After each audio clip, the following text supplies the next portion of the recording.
Hello hello അതാണത്. എന്താ ഉറങ്ങിയില്ലേ? ഞാൻ കുറച്ച് ഫയലുകൾ നോക്കിയിട്ട് റെസ്റ്റ് എടുത്താണ്. എങ്ങനെ? കുറച്ച് ഫയലുകൾ നോക്കി റെസ്റ്റ് എടുത്തതാണെന്ന്. ഇതല്ലേ മറ്റേ ആർടി ഓഫീസ്? അതെ. എന്താ മനസ്സിലായില്ല? ഞാൻ വണ്ടിന്റെ മുകളിൽ വരുന്ന സമയത്ത് പോലീസ് കൈകാണിച്ചു. ലിഫ്റ്റ് ചോദിച്ചായിരിക്കും അല്ലേ? ഞാനും വിചാരിച്ച ലിഫ്റ്റ് ചോദിച്ചാന്ന്.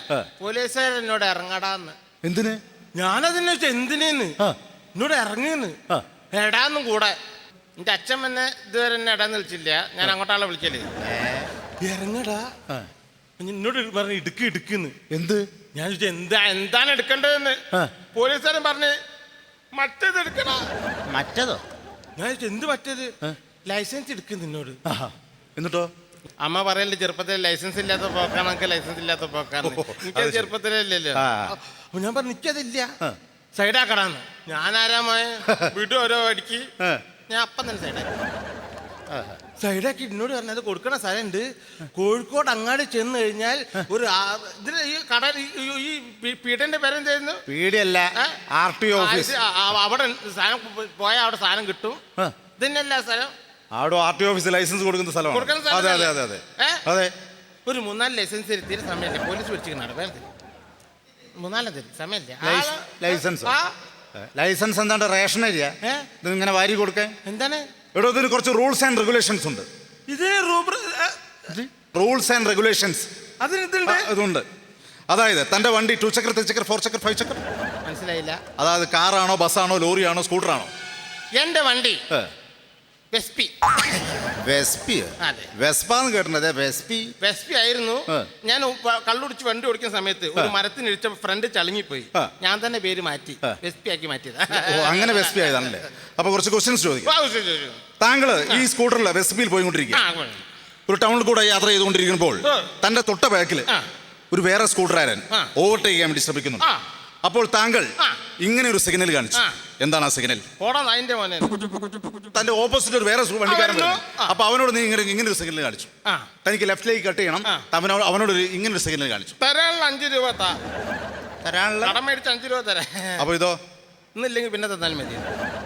എന്താണ് കറക്റ്റ് അല്ലേ? എന്താണോ മൊബൈലിൽ വൈബ്രേഷനിൽ വെച്ചിട്ട് തിരിച്ചു തരാം. ഹലോ എടാ കോയമോനെ, ഈ ചിരിക്കരുത്. ഞാൻ കാര്യം പറഞ്ഞാൽ ചിരിക്കരുത് കേട്ടാ. എന്നെ പോലീസ് തിരിച്ചോ. നമ്മളെ നാലങ്കയറ്റിൻ്റെ അവിടെ ഉള്ള മറ്റേ തമ്പുരു സഞ്ചരിട്ടമായിട്ടുള്ള പയറുള്ള ചങ്ങയില്ലേ? എന്നെ പിടിച്ച്. ആടെ മുമ്പിലും ബാക്കിലൊക്കെ പള്ളുള്ള ചങ്ങായി, തറ പോണ അവൻ തന്നെ പിടിച്ചോ. എനിക്ക് മറ്റേ ഇല്ല പോലെ. എനിക്കില്ലാത്ത സാധനത്തിന്റെ പേരെന്തേനി? എന്താ ഇല്ലാത്ത എനിക്കറിയോ? ഇപ്പൊ ഞാൻ ഇവിടെ വന്നെന്തിനീ? ലൈസൻസ് അതന്നെ അച്ഛന്ന്. അപ്പൊ ഇവിടെ വന്നപ്പോ അതിന്റെ കൊടുക്കുന്ന ആളുണ്ട് ഇവിടെ. അപ്പൊ അയാളെടുത്താണ്. ഇവിടെ അവിടെ ആർക്കൊക്കെ ഇല്ല?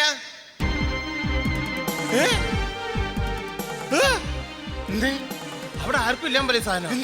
ലൈസൻസ് 30 ആക്കും ഇല്ലത്. വേണ്ട, ആരും ഇങ്ങോട്ട് വേണ്ട. ഞാൻ തന്നെ അങ്ങോട്ട് വരുമ്പോ കൊണ്ടുവരാം കേട്ടാ. 30 ആക്കില്ല, പേടിക്കേണ്ട. നമ്മളെ ആളുണ്ട് ഇവിടെ. എന്താണ് അല്ല ഇവിടെ ആളെടുത്തുണ്ട്, സാധനം ഉണ്ട്. ഞാൻ വരുമ്പോൾ കൊണ്ടുവരാം കേട്ടാ. 31 ഇനി കുറഞ്ഞുകൊണ്ട് 40 പറയാം. ഒരു 40 ലൈസൻസ് തരും. സമയമില്ല. തന്നോട് പച്ച മലയാളത്തിൽ പറഞ്ഞു ഇവിടെ റേഷൻ അരി വാരി കൊടുക്കുന്ന മാതിരി ലൈസൻസ് കൊടുക്കുന്ന സ്ഥലമല്ല. ഇതിന് കുറച്ച് റൂൾസ് ആൻഡ് റെഗുലേഷൻസ് ഉണ്ട്. ഒന്ന് കഴിക്കും. താങ്കളുടെ സ്കൂട്ടറുമായി അതായത് തൃശ്ശൂർ പൂരത്തിന് പോവുക. താൻ സ്കൂട്ടറിൽ പോയിക്കൊണ്ടിരിക്കുമ്പോൾ പെട്ടെന്ന് ആ തൃശ്ശൂർ പൂരത്തിനിടയ്ക്ക് ഒരു ആന മഥമിളകി താങ്കളുടെ സ്കൂട്ടറിന്റെ വഴിയാലെ ഓടി വരിക. അപ്പോ താൻ എന്ത് ചെയ്യും? അവിടെ തൃശ്ശൂർ പൂരത്തിന് ഞാൻ മാത്രമേ പോയിട്ടുള്ളൂ, വേറെ ആരും പോയില്ലാണ്. ആനെന്റെ ബാക്കിൽ മതം പൊട്ടി വരുന്നു. ഞാൻ സ്കൂട്ടറുമായിട്ട് ഇങ്ങനെ പോകുന്നു. ഞാൻ വലത്തോട്ടുള്ള ഇന്ത്യക്കാരനെ എടുത്തിട്ട് ഇടത്തോട്ട് വലിച്ചിട്ട് ആനനെ പറ്റിച്ചാളും. എന്താ പറഞ്ഞ വലത്തോട്ട് ആനനെ പറ്റി ഈ ആരെയാ പഠിപ്പിക്കുന്നത്? വേറൊരു ക്വസ്റ്റ്യൻ ചോദിക്കാൻ പോകുന്നു. താങ്കൾ ഒരു ഫിയറ്റ് കാറിൽ സഞ്ചരിച്ചുകൊണ്ടിരിക്കുക. സങ്കല്പാണ്. വെള്ളപ്പല്ല, സങ്കല്പം. അതൊരു ഫിയറ്റ് കാറാണ്. ഏതാണ് സങ്കല്പല്ലേ? ഹുണ്ടായിൽ പോകാനുള്ള യോഗ്യത എനിക്കില്ല. എങ്കിലും ഹുണ്ടായി. താങ്കൾ ഇങ്ങനെ പോയിക്കൊണ്ടിരിക്കുമ്പോൾ കാർ ഇങ്ങനെ ഒരു സ്പീഡിൽ പോയിക്കൊണ്ടിരിക്കുന്ന സമയത്ത് ആ റെയിൽവേ ക്രോസിന്റെ അവിടെ എത്തിയപ്പോൾ താങ്കളുടെ കാറ് ഓഫായി പോയി. എന്റെ കാർ ഓഫായി പോയി. റെയിൽവേ ക്രോസിന്റെ അതായത് 7 മണിക്ക് കറക്റ്റ് ടൈമിന് മംഗള എക്സ്പ്രസ് വരും. അപ്പോൾ താങ്കളുടെ വണ്ടി ഇവിടെ 7:02 സമയത്ത് ഓഫായി കിടക്കാം. അപ്പോൾ താങ്കൾ എന്ത് ചെയ്യും? ഞാൻ 4 ദിവസം കഴിഞ്ഞിട്ട് വണ്ടി എടുത്തോണ്ട് 4 ദിവസം കഴിഞ്ഞു ഒരു 2 മിനിറ്റോടുള്ള ട്രെയിൻ വരാൻ. ഇന്ത്യൻ റെയിൽവേന്റെ ട്രെയിൻ ഇതൊക്കെ പറഞ്ഞ സമയത്ത് വന്നിട്ടുണ്ടോ? താങ്കളോട് അവസാനമായിട്ട് വേറൊരു ക്വസ്റ്റ്യൻ ചോദിക്കുകയാണ്. അതായത് ഇത് സങ്കല്പാണ്. താങ്കൾ ഈ ഹുണ്ടായി കാറിൽ അതായത് വയനാട് ചുരം ഇറങ്ങിക്കൊണ്ടിരിക്കുക. അല്ല, അപ്പൊ നമ്മളെപ്പോഴാണ് വയനാട് ചുരം കയറിയത്? ഞാൻ പറഞ്ഞല്ലോ സങ്കല്പാണ് പറഞ്ഞല്ലോ. അപ്പോൾ താങ്കൾ വയനാട് ചുരം ഇറങ്ങിക്കൊണ്ടിരിക്കുമ്പോൾ 2 സൈഡും അപാരമായ കിടങ്ങ അടിച്ച് കണ്ണ് ഞാൻ പൊട്ടിക്കും. എന്തിന്?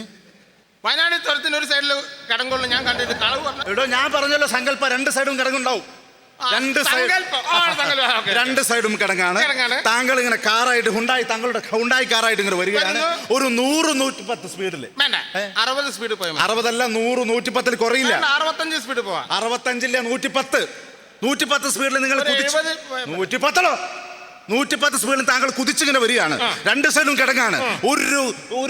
ഒരു രക്ഷയും നേടാനുള്ള സ്ഥലമുണ്ട്. താങ്കൾ ഇങ്ങനെ അതിസ്പീഡിൽ ഇങ്ങനെ വന്നുകൊണ്ടിരിക്കുമ്പോൾ 9ാം വളവിനോട് എത്തിയപ്പോൾ താങ്കളുടെ കാറിന്റെ ബ്രേക്ക് പൊട്ടിണ്ടാവില്ലേ? അത് എത്ര പെട്ടെന്ന് മനസ്സിലായി? അപ്പൊ ഞാൻ എന്താ ചെയ്യാന്നായിരിക്കും? അതെ, നിങ്ങൾ എന്ത് ചെയ്യും? ഞാൻ പറഞ്ഞു വിടുന്നു. മനസ്സിലാക്കിയത് നല്ല ഞാൻ നല്ല പേര്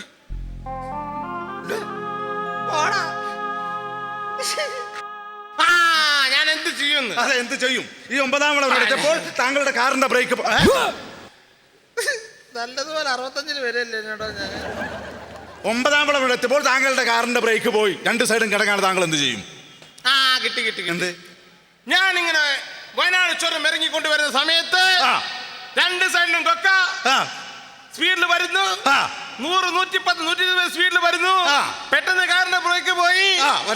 ബ്രേക്ക് പോയി. ഞാൻ അങ്ങോട്ടും ഇങ്ങോട്ടും എന്ത് ചെയ്യുമെന്ന് ഉദ്ദേശിക്കുന്ന സമയത്ത് പെട്ടെന്ന് കാറിന് ബ്രേക്ക് വന്ന് ബ്രേക്ക് വരിക. അതെങ്ങനെയാ ബ്രേക്ക് വരിക? ഇത്രയും നേരം സങ്കല്പിക്കാൻ പറഞ്ഞില്ലേ? ബ്രേക്കും വന്നതായിട്ട് സങ്കല്പിച്ചാലേ ചെറ്റ.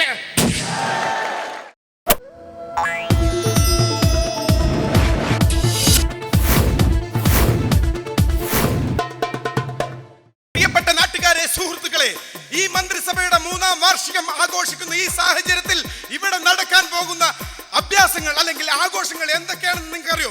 സിനിമാറ്റിക് ഡാൻസ്, ബ്രേക്ക് ഡാൻസ്, തവളച്ചാട്ടം, അതുപോലെ വിവിധ ഇനം ഡാൻസുകളാണ് നടത്തുന്നത്. കൂടാതെ ഈ ഡാൻസ് ചെയ്യുന്ന ആളുകൾ ആരൊക്കെയാണെന്ന് അറിയോ നിങ്ങൾക്ക്?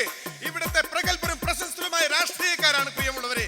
അതിനു മുമ്പ് ഈ ഫംഗ്ഷൻ ഉദ്ഘാടനം ചെയ്യാൻ വേണ്ടി നമ്മുടെ മലയാളത്തിന്റെ സാഹിത്യകാരൻ സുകുമാർ കോഴിക്കോടിനെ ഈ വേദിയിലേക്ക് ഞാൻ ഹാർദമായി സ്വാഗതം ചെയ്യുന്നു, ക്ഷണിക്കുന്നു.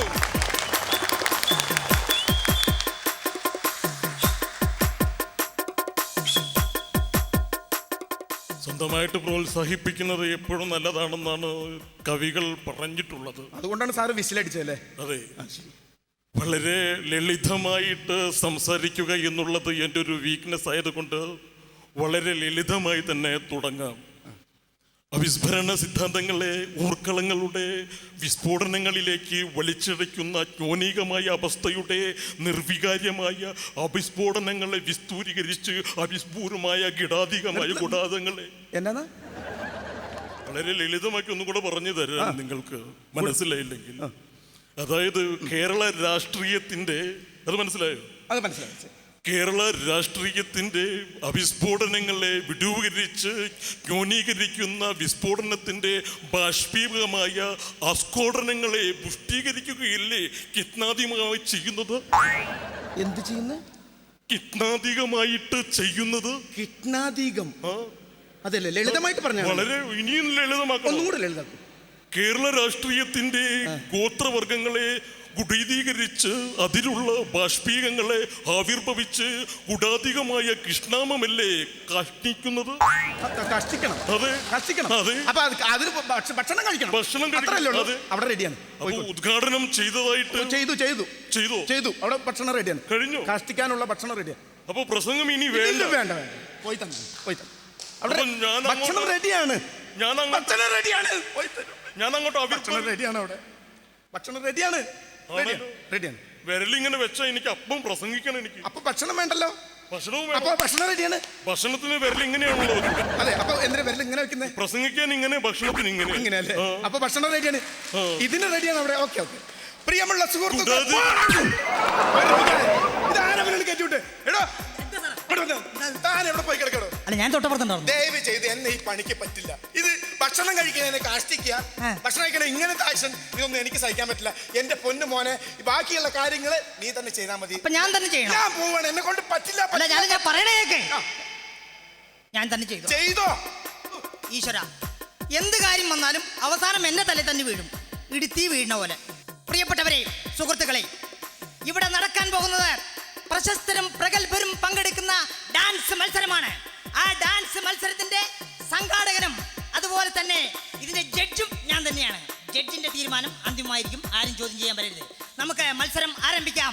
ആദ്യമായിട്ട് മത്സരാർത്ഥിയെ നമുക്ക് വേദിയിലേക്ക് ക്ഷണിക്കാം, സ്വാഗതം ചെയ്യാം. Judge number 1.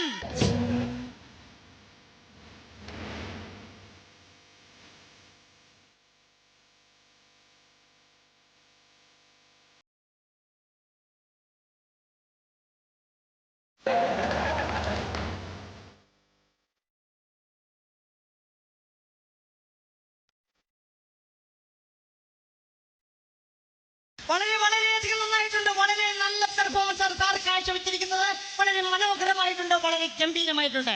സാർ ഇരിക്കാൻ പറഞ്ഞതിന് മുമ്പ് ഇരുന്നല്ലേ? ആ സ്വഭാവം ഉണ്ടെന്ന് എനിക്കറിയാം.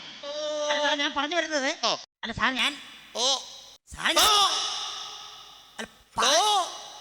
ഇളനീര് സാറിന് വേണ്ട, ആള് പോയി. അപ്പോ എനിക്ക് വോട്ട് ചെയ്യേണ്ട ഫോർമാറ്റ് അത് വേഗം സ്പേസ് ബഹദൂരം ബീഹൂരം. അവിടെ പോയിരുന്നോ? ഏമ്പക്കം വിട്ട് കളിക്കാണ് സാറ്. പ്രിയപ്പെട്ടവരെ, ഇനി നമുക്ക് അടുത്ത മത്സരാർത്ഥിയെ വേദിയിലേക്ക് ക്ഷണിക്കാം. Chest number 2. വ്യത്യസ്തനാമൊരു ക്ലാമറാമ്പാലനെ സത്യത്തിലാരും തിരിച്ചറിഞ്ഞില്ല.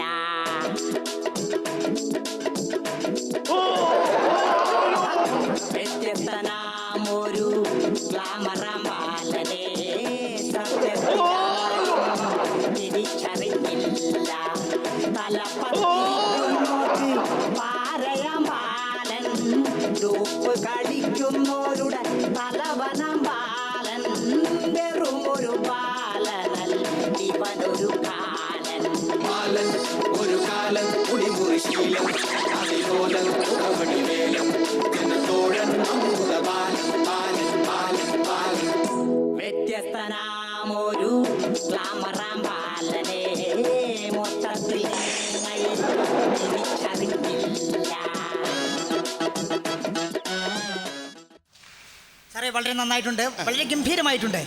എനിക്ക് SMS ചെയ്യേണ്ട format Padmaja space tooth paste 2 space KPCC ACPP. മതി മതി മതി, കൊള്ളാം, അവിടെ പോയിരുന്നുള്ളൂ. പ്രിയമുള്ളവരെ, വളരെ നല്ല രീതിയിൽ തന്നെയാണ് നമ്മുടെ ലീഡറിന്റെ മകൻ പെർഫോം ചെയ്തത്. ഇനി നമുക്ക് വേദിയിലേക്ക് ക്ഷണിക്കാനുള്ള വ്യക്തി മറ്റാരുമല്ല, നമ്മുടെ ഡാൻസിന്റെ മികവുറ്റ കലാകാരൻ. ആ കലാകാരനെ ചെസ് നമ്പർ 3 വേദിയിലേക്ക് ഹാർദവമായി സ്വാഗതം ചെയ്തുകൊള്ളുന്നു, ക്ഷണിക്കുന്നു.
കാണിക്കുകയാണ്. പ്രിയപ്പെട്ടവരെ, വളരെ ഗംഭീരമായി നല്ല രീതിയിൽ പെർഫോം നടന്നുകൊണ്ടിരിക്കുന്ന നമ്മുടെ അച്ചുമാമയുടെ പെർഫോം അടിപൊളിയായിട്ടുണ്ട്. അദ്ദേഹം പറയുന്നത് എന്താണെന്ന് നമുക്ക് ശ്രദ്ധിക്കാം. എനിക്ക് വോട്ട് ചെയ്യേണ്ട ഫോർമാറ്റ് JCB സ്പേസ് HMN. അത് തന്നെ. ACHUCHUMAN.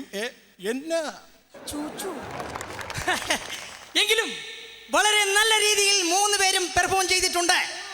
അതുകൊണ്ട് 3 പേർക്കും ഫസ്റ്റ് പ്രൈസ്. ഒരിക്കലും ഞാൻ സമ്മതിക്കില്ല. ഞാനാണ് ഇവിടെ നന്നായിട്ട് ഡാൻസ് ചെയ്തത്. വളരെ വ്യക്തമായും ശക്തമായും ഞാനാണ് ശരിക്കും ഞാൻ ഡാൻസ് ചെയ്തത്. എനിക്ക് വേണം. എനിക്കല്ല സമ്മാനം. ഒന്ന് പറ. എനിക്കല്ല സമ്മാനം. ഞാനല്ല സമ്മാനം തരുന്നത്. അദ്ദേഹത്തെ വിളിക്കാം.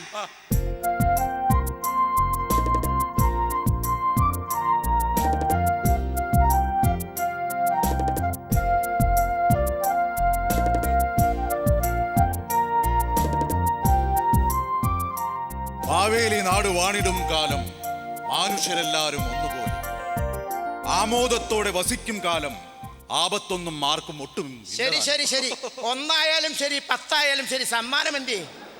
സമ്മാനം കൊടന്ന് പിടിച്ചോ. ഇതെന്താ? തൂക്കുകയർ. നിങ്ങളെയൊക്കെ തൂക്കിക്കൊല്ലാൻ അങ്ങനെയെങ്കിലും കേരളം ഒന്ന് രക്ഷപ്പെടട്ടെ.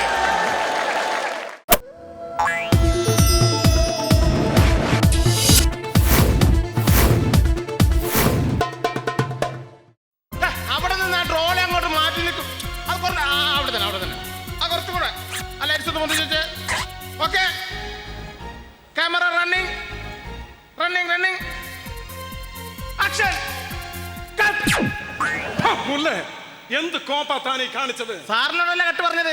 ആ മൊബൈൽ ഫോൺ ആരാ ഓൺ ചെയ്തേ? കട്ട് ചെയ്യൂ. അത് കട്ടി സാറിന് ആക്ഷൻ. എന്നോട് കട്ട് പറഞ്ഞ എന്നോട് കട്ട് പറയാം. Okay okay okay, sorry sir, action. അയ്യപ്പന്റെ അമ്മ നെയ്യപ്പൻ ചുട്ടു, കാക്ക കൊത്തി കടലിലിട്ടു, മുങ്ങാൻ പിള്ളേരത് തപ്പിയെടുത്തു, തട്ടാൻ പിള്ളേരത് തട്ടിക്കൊണ്ടുപോയി. ഇന്നും ആ മുങ്ങാൻ പിള്ളേരുടെ അവസ്ഥ എന്താണ്? ഒരു കഷ്ണം നെയ്യപ്പത്തിന് വേണ്ടി കേഴുകയാണവർ. Just remember that. Shit shit shit. ഞാൻ എവിടെ നോക്കിക്കടോ? ഞാൻ എത്ര ഷിറ്റ് പറഞ്ഞു ഇവിടെ? അല്ല, സിറ്റ് പറഞ്ഞാൽ പെട്ടെന്ന് ഒരാൾ വന്ന് സംസാരിച്ചപ്പോഴേ സാറിന് സിറ്റ് ഇഷ്ടംപോലെ സിനിമയിൽ സാർ പറയുന്നതാണല്ലോ. നമുക്ക് ഏതെങ്കിലും സിനിമയിൽ വേണേൽ യൂസ് ചെയ്യാം. അത് അടുത്ത ഡയലോഗ് പഠിച്ചേ സാറേ. അടുത്ത ഡയലോഗ് പഠിച്ചു അന്ന് പഠിച്ചേ. കുഞ്ഞാഞ്ഞ വന്നേ കുഞ്ഞാഞ്ഞ, കുഞ്ഞാഞ്ഞ വന്നേ കുഞ്ഞാഞ്ഞ, സിനിമ നടനൊക്കെ തന്നെ, പക്ഷെ പരിചയപ്പെടാൻ പറ്റത്തില്ല. വളരെ ദേഷ്യമുള്ള ആളാണ്. ഞാനൊന്ന് ചോദിച്ചു നോക്കാം, മിണ്ടരുത്.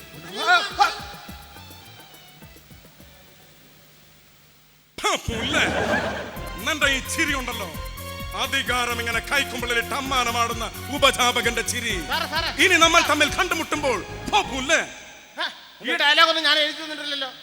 അത് ഡയലോഗല്ല, ഈ പേപ്പറിന്റെ പുറത്ത് ഒരു ഈച്ചയുണ്ട്. ആ ഈച്ചയോട്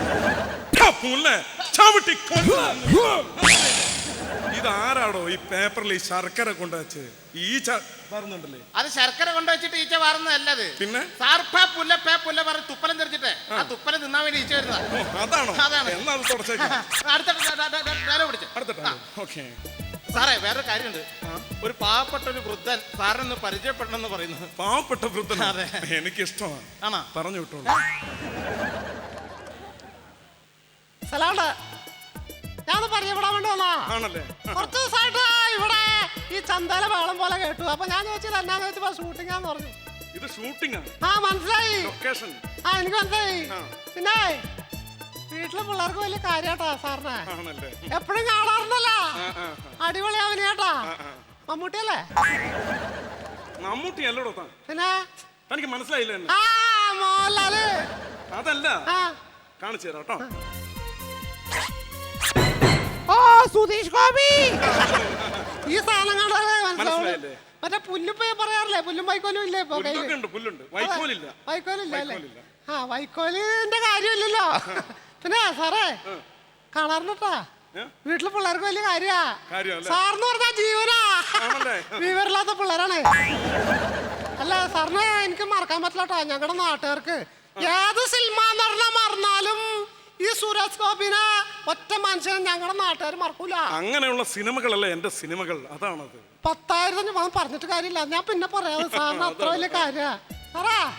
സാറിന്റെ മറ്റേ വടക്കം വീരാതല്ലേ അഭിനയം ഇത്തിരി വരാണ്ടട്ടാ. എന്റെ മമ്മൂട്ടിയായിട്ട് സീനറി ഉണ്ടല്ലോ, മാധവി ഇടക്ക് നിൽക്കുമ്പോ ആ തൂണിന്റെ അവിടെ. പക്ഷെ ഞാൻ നന്നായിട്ട് അഭിനയിച്ചിട്ടുണ്ട്. അല്ല സാറേ, അത് സാറ് പറയുമ്പോ ഇതാണ് സിനിമാ നടന്മാർക്ക് തുറന്നു പറഞ്ഞാല് ഇത്തിരി വിഷമാണ്. എന്ത് വരാനുണ്ട് ഇത്തിരി വരാണ്ട്. അതായത് മമ്മൂട്ടി ഇവിടെ വെക്കണു, സാറ് ഇവിടെ വെക്കണു. അപ്പൊ സാറ് ഇത്തിരി കൂടെ ഇങ്ങോട്ട് വന്നായിരുന്നേ കുറച്ചുകൂടെ അല്ലേ, ഇത്തിരി അടുത്ത് പറഞ്ഞായിരുന്നു. അടുത്തേക്ക് എനിക്ക് തോന്നിയതാണ്. അതാ പറഞ്ഞല്ലേ സാറിനെ കുറിച്ചിട്ട് സാറിന് നല്ല അഭിപ്രായം എനിക്കറിയാം. അഭിപ്രായം എനിക്ക്. നാട്ടുകാർക്ക് അതില്ലല്ലോ. സാറിപ്പോ രണ്ടായില്ലേ? ഞാനോ? ആ, ഞാൻ ഒന്നാണല്ലോ. അല്ല ഇപ്പൊ എല്ലാരും രണ്ടാവുണ്ടല്ലോ, സാറിന് ഇപ്പൊ രണ്ടായി കൂടെ? എവിടെ രണ്ടാവണ്? മാറ്റൊക്കെ രണ്ടായില്ലേ? ഓ മാറ്റ, അതൊരു സംഘടനയല്ലേ. മമ്മൂട്ടിയൊക്കെ ഇപ്പൊ രണ്ടായില്ലേ? മമ്മൂട്ടി രണ്ടായോ? എവിടെ? അണ്ണൻ തമ്പിയില്. ഓ അങ്ങനെ മമ്മൂട്ടിയല്ലേ? ഇപ്പൊ കമലഹാസൻ 10ആയി. കമലഹാസൻ മത്തായിയോ? മത്തായി അല്ല 10ആയി. ആ 10 വേഷം. അത് ശരി. അതുപോലെ ഞാനും രണ്ടാം ഭാവം എന്ന ചിത്രത്തിൽ 2 വേഷം ചെയ്തിട്ടുണ്ട്. ശരിയാണ്, പക്ഷെ രണ്ടും ഒരുപോലെ ഇരിക്കും മാത്രമേ. സാറിപ്പ എത്ര വേഷം 20 അല്ല 40 ചെയ്താലും ഒരുപോലെ തന്നെ ഇരിക്കും. ഈ ഷിറ്റും പുല്ലും ഇല്ലാതെ വേറെ അഭിനയൊന്നുമില്ല. ഷിറ്റും പുല്ലിനൊക്കെ നല്ല അഭിപ്രായം, അറിയില്ലേ അത്? ആ, സാറിന്റെ വീട്ടിലായിരിക്കും. സാറിന് കുറച്ച് പഠിക്കാൻ പോയി കൂടെ? എന്ത് പഠിക്കാൻ? ഈ അഭിനയം. ഏടോ എനിക്കറിയാം, കളിയാട്ടം എന്ന സിനിമ താൻ കണ്ടിട്ടുണ്ടോ? അതിനകത്ത് എനിക്ക് ദേശീയ അവാർഡ് കിട്ടിയതാ. ഞാൻ ഇന്നത്തെ പത്രവും വായിച്ചില്ല. കളിയാട്ടത്തിലാണെങ്കിൽ ചിലപ്പോ കളിയാക്കാൻ വേണ്ടി തന്നാണെങ്കിലോ? ഏടോ ദേശീയ അവാർഡ് എനിക്ക് ശരിക്കും കിട്ടിയ എന്റെ അഭിനയം കണ്ടിട്ട്. അതെ, ഈ അവാർഡിന്റെ സെറ്റപ്പ് എങ്ങനെയാ സാറേ? എന്ത്? നമ്മളിപ്പോ ഈ അവാർഡ് കൊടുക്കുമല്ലോ, അതിന്റെ സെറ്റപ്പ് എങ്ങനെയാണ്? അവാർഡിന് ഒരു 50,000 രൂപ കിട്ടും, പിന്നെ പത്രികയും കിട്ടും. നമുക്ക് പൈസ ആദ്യം കൊടുത്തിട്ട് നമ്മൾ അവാർഡ് മേടിക്കുവാണോ അതോ അവാർഡ് മേടിച്ച ശേഷമാണോ സാറേ? എന്തൊക്കെയാ താനീ പറയണത്? സംഭവം അറിയാൻ. അതല്ല, എന്റെ അഭിനയം കണ്ടിട്ട് തന്നാ എനിക്ക്. പക്ഷെ ഈ ബേസ് ഇത്തിരി പോരാട്ടാ. ആർക്ക്? കുറച്ചുകൂടെ ഒരു ബേസ് വേണം സാറേ. സാറിന്റെ എനിക്ക് നല്ല ബേസ് ഉണ്ടല്ലോ, കേട്ടില്ലേ? കേട്ടാ? ഇതെന്ത് ബേസ്? ഇതൊരു കിളിയുടെ വോയിസ് അല്ലേ? അപ്പൊ ഇതോ? ഞാൻ പറയണോ കണ്ടാ ഇതുപോലെ. ശരി, അങ്ങനെ പറയണോ അല്ലേ? ആ മമ്മൂട്ടിക്കൊക്കെ എന്ത് പൈസ? ബേസ് കുറവാണെങ്കിൽ ഒരു പണി പറഞ്ഞുതരാം. നമ്മുടെ കൊച്ചിയിലെ നേവൽ ബേസിൽ പോയാൽ മതി, ഇഷ്ടം പോലെ പൈസ കിട്ടും. ഒന്ന് ഇറങ്ങി തരണ്ടോ താൻ? അല്ല സാറ് ചൂടാവേണ്ട കാര്യം. സാറിന് പിള്ളേർക്ക് വലിയ കാര്യമാണല്ലേ? വലിയ കാര്യമാണ്. വലിയ കാര്യമല്ലേ? അതെ അതെ. വിവരമില്ലാത്ത പിള്ളേരാണ്. സാറ് കഴിഞ്ഞ ദിവസം ഈ നോർത്ത് ബ്രിഡ്ജിൽ എറണാകുളത്തിന്റെ അവിടെ വന്നിരുന്നോ? എറണാകുളത്ത് നോർത്ത് ബ്രിഡ്ജിന്റെ താഴെ? ഇല്ലല്ലോ. ഇവിടെ കണ്ടെന്ന് പറഞ്ഞല്ലേ, അവിടെ പിച്ചക്കാരൊക്കെ ഇരിക്കുന്ന സ്ഥലത്ത്. എന്തിന്? അവിടെ ചെരുപ്പൂത്തികളൊക്കെ ഇരിക്കുന്ന സ്ഥലത്ത് സാറ് വന്നു എന്ന് പറഞ്ഞിട്ടില്ല? എന്തിനു വന്നു പറ. സാറിന്റെ ബൂട്ട് പൊട്ടി പോയിട്ട് തുന്നാൻ വേണ്ടി വന്നു. ഞങ്ങക്ക് മറക്കാൻ പറ്റില്ല സാറിനെ. താൻ ഒരുപാട് നേരമല്ല മറക്കാൻ പറ്റില്ല എന്ന് പറയുന്നു. എന്താ കാര്യം? 1500 പേരെയല്ലേ സാറ് രക്ഷിച്ചത്? എന്റെ സിനിമകൾ അതുപോലുള്ള സിനിമകളാ, സമൂഹത്തിന് വേണ്ട സിനിമകൾ. ചെറുപ്പക്കാർ രക്ഷപ്പെടും, അതാണ്. അതുകൊണ്ടൊന്നല്ല, പിന്നെ സാറിന്റെ സിനിമ റിലീസായ ദിവസേ ഭയങ്കര ഇടിയും കാറ്റും മഴയൊക്കെ വന്നു. എന്നിട്ട് തിയേറ്റർ ഇടിഞ്ഞു പൊളിഞ്ഞ് താഴത്തോട്ട് വീണു. എന്നിട്ട് അങ്ങനെ 1500 പേര് രക്ഷപ്പെട്ടു. സാറിന്റെ പടായോണ്ട് അതിനകത്ത് ഒറ്റ മനുഷ്യനുണ്ടായിരുന്നില്ല. ഇറങ്ങി പോണം.